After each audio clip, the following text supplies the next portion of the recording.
والعاديات ضبحا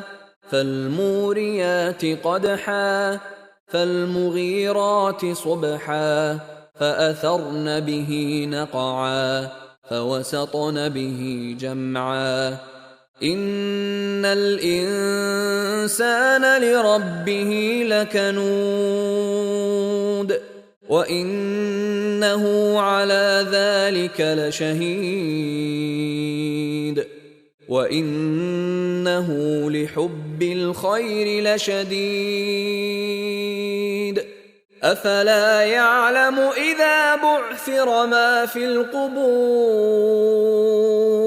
وحصل ما في الصدور إن ربهم بهم يومئذ لخبير.